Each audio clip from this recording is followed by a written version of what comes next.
Well, summer is here. The hot weather is here to prove it. A lot of people taking advantage of this weather out on the water in their boats.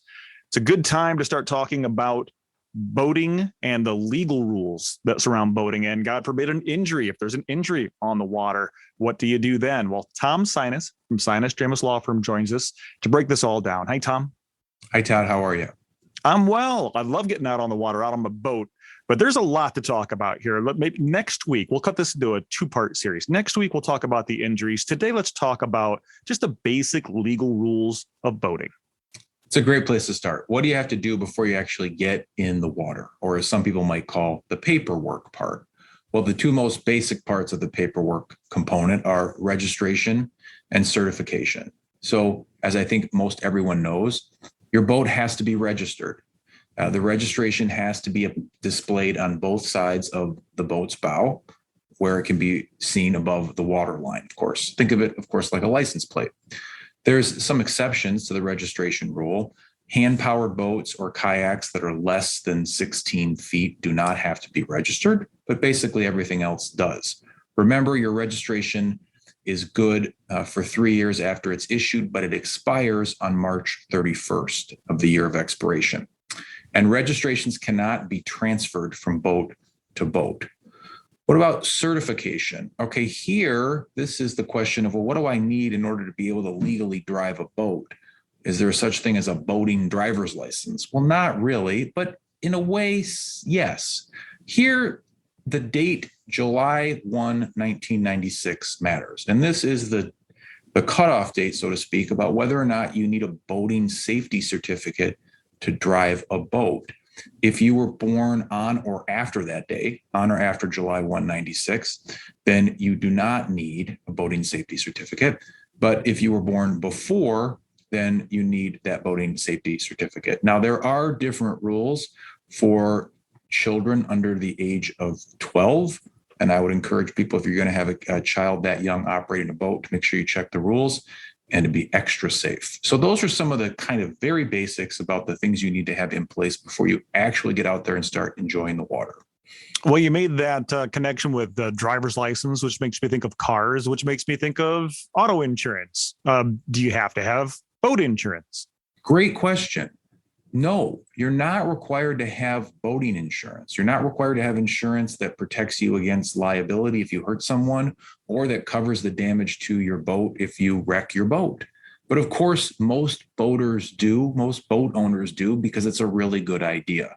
So it isn't required, but it's absolutely something that everyone who owns a boat should have on their boat. And then when it comes to safety, obviously in a car, it's the law to wear your seatbelt. What about for boats? Okay, seatbelts. We don't have seatbelts in boats, right? But we have a similar concept, life jackets. And here, the rules, again, I think most people know this, but remember, you have to have a Coast Guard approved life jacket on the boat equal to the number of people who are on the boat. So if you're adding people to your boat throughout the day, remember, you have to be adding life jackets to your boat. Anyone who's being towed behind the boat and any children under the age of 6 have to be wearing those Coast Guard approved life jackets.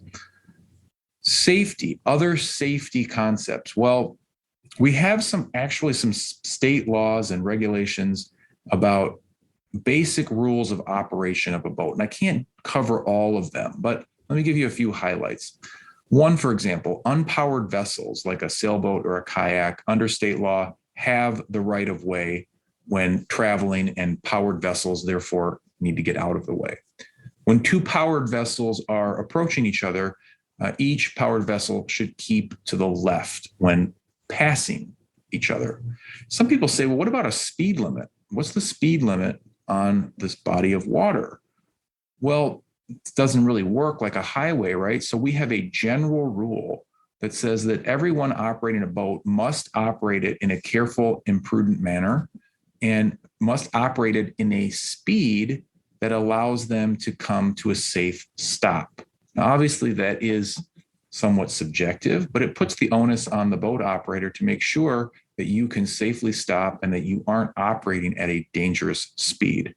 So those are some of the the basic safety rules. But in addition to that, we have this general concept that you and I have talked about before that says when you're doing an activity, and boating is one of these activities, you have to do that activity with a reasonable degree of carefulness. You can't be careless. And so we have state statutes that help kind of guide certain situations, but then you have to also use your common sense and good judgment.